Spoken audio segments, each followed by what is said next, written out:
Hello everyone, it's that time once again to be talking about my favourite films of the past year, and to be honest, 2022 was a really good year for film. I feel like there was a lot of variety out there, and no matter what type of film you're into, you were well catered for. There were some great mainstream films, there were some great smaller films, basically there was something for everyone this year.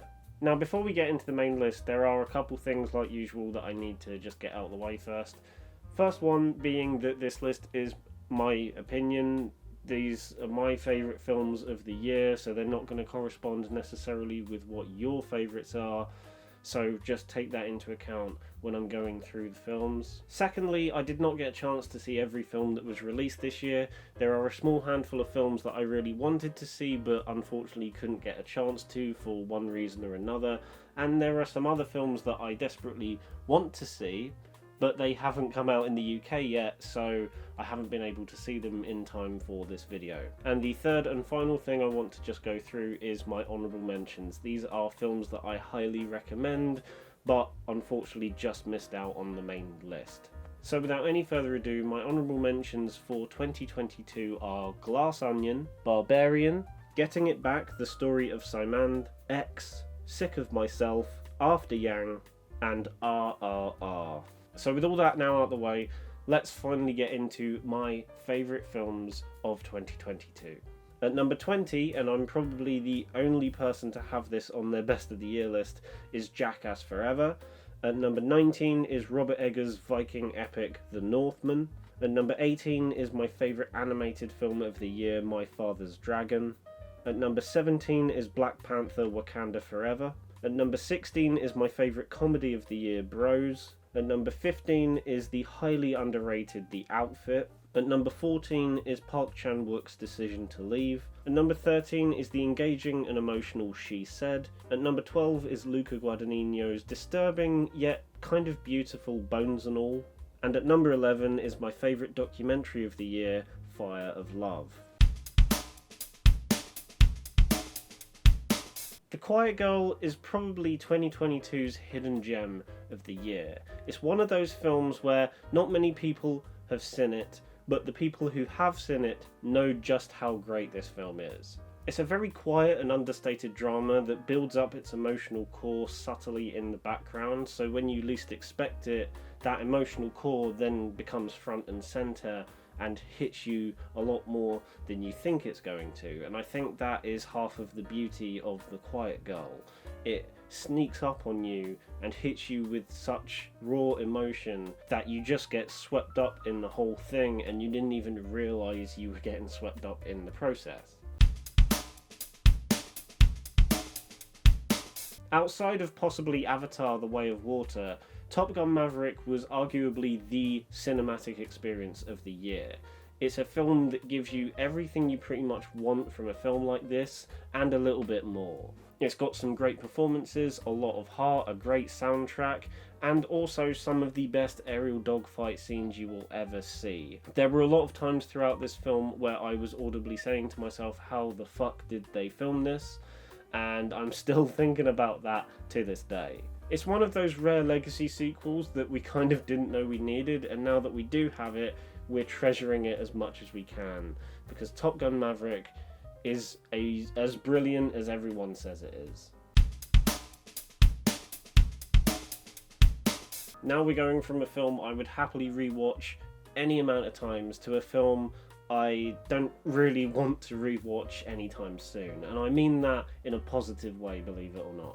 The Whale is probably the most emotionally draining film of the year. When I saw this at the London Film Festival, I came out of it speechless, purely because I didn't know what to say or how to react to that film, and now that I've had a few months to sit on it, I still even don't know how to fully react to the film, because every single aspect of The Whale is so bleak and depressing, yet so emotionally powerful at the same time. Whether that's Darren Aronofsky's very restrained direction, or the entire cast who are giving some career best performances, like, in my opinion, The Whale has the best ensemble cast out of any film this year. You've got a small group of actors that are all giving A-list performances, whether that's Brendan Fraser, Sadie Sink, or especially Hong Chau in what I think is her best performance to date. Cha Cha Real Smooth is just a really pleasant film, and there is pretty much no other way I can sum up this film. It's just a really heartfelt and heartwarming film to watch. If you're in a bad mood, stick on Cha Cha Real Smooth because it will definitely brighten up your day. Yet again, the film is also not afraid to kind of speak the truth and be very genuine and honest about specific things, and I think that's what makes this film work as well as it does. It's very truthful, and it is very honest, and it feels very real, both not in terms of the performances and the story, but also in the way it's presented as well. It feels like it's coming from a genuinely honest place, and you can feel that in the filmmaking as well. If you have not seen Cha Cha Real Smooth, because I feel like quite a few of you will be watching this video and have not heard of it, please go on Apple TV Plus and watch it straight away, because it is a incredibly pleasant little film that I think you're all going to enjoy. I'm just going to flat out say this. I think Nope is Jordan Peele's best film to date. Get Out was good, and Us was fine, but Nope feels like he is reaching his full potential as a filmmaker, and this is the kind of film he's been wanting to make for quite some time. It's just an incredibly entertaining film with great performances across the board, a perfect sense of scale and wonder that is ripped straight out of a Spielberg film, and also some really visceral, horrific moments as well that are going to stay with me for quite some time. I don't know how this film blends all of its elements together as seamlessly as it does, but it just does, and for that very reason, I love Nope so much. Whenever I hear that someone is going to do a remake of a classic film from about 40 or 50 years ago, I am always very skeptical, because 9 out of 10 times the classic that they have gone for doesn't need a remake because it was great in the first place. That being said, Edward Berger's remake of All Quiet on the Western Front thankfully proved me wrong. The original is still a classic for a reason. However, this Netflix remake adds a lot of elements that just were generally not doable at the time the original was made.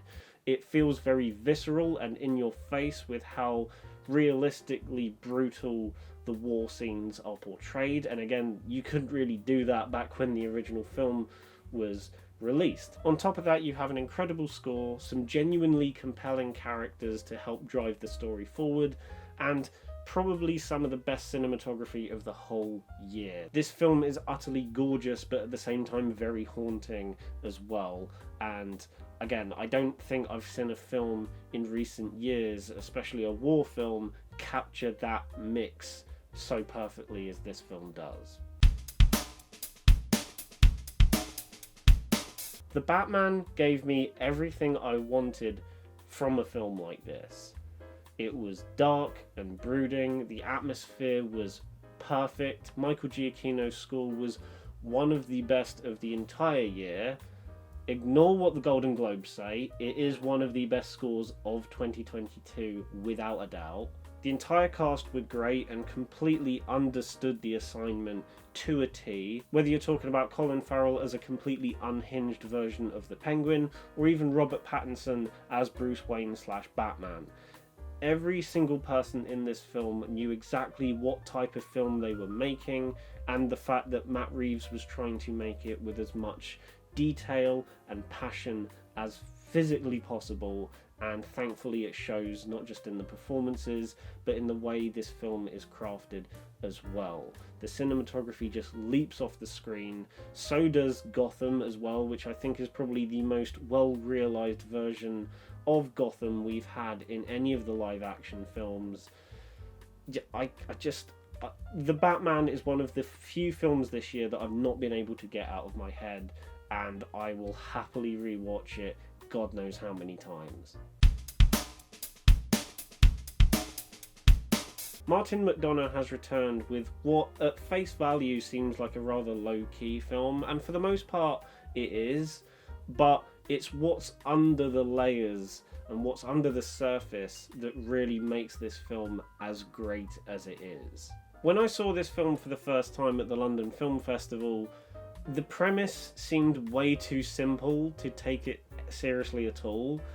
However, that's the beauty of a film like this. Something that starts off so simple and innocent, so to speak, can very quickly turn into a dark but also very humorous experience, and that is exactly what you get from the Banshees of Inisherin. And to back all of that up, you have Colin Farrell, Brendan Gleeson, Barry Keoghan and Kerry Condon giving 4 of the best performances of the entire year. What Charlotte Wells was able to craft with Aftersun is truly phenomenal, and the fact that it's her debut feature film as well makes it even more impressive.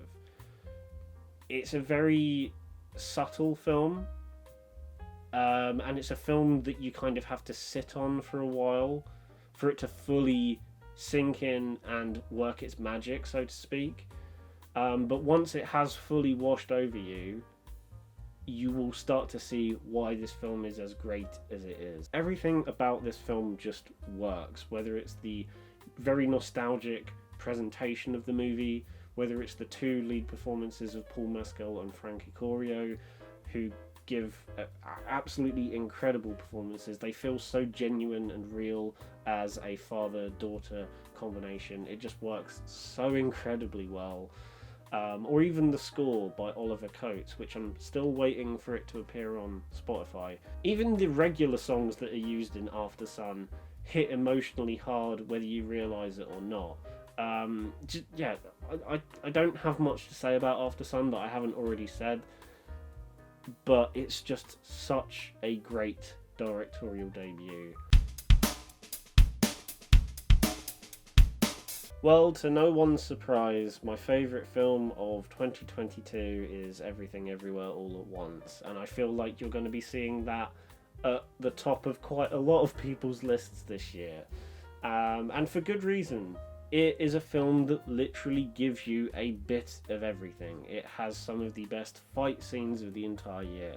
It's got an emotional centre that really hits home towards the back end of the film. It's got great performances. It's got a fantastic sense of humour. It's got a great score. There is nothing about this film to dislike. It is just so incredibly good on every single level. And having recently watched the director's roundtable from the Hollywood Reporter, and one of the Daniels saying that they directed Everything Everywhere All at Once as if they were never going to direct a film ever again, and it shows. They put so much energy and expression and heart all into one film that I feel like if they did put any more in, it could have overloaded it. But they put the right amount of everything in this film, and it just works. Also, this film single-handedly rejuvenated Ke Huy Quan's career, and for that alone, I love it. So, those are my favourite films of 2022. If you like the video, then give it a thumbs up. Let me know in the comments what some of your favourite films of the year are, and subscribe to the channel if you haven't done so already. Let's bring on 2023. Bye.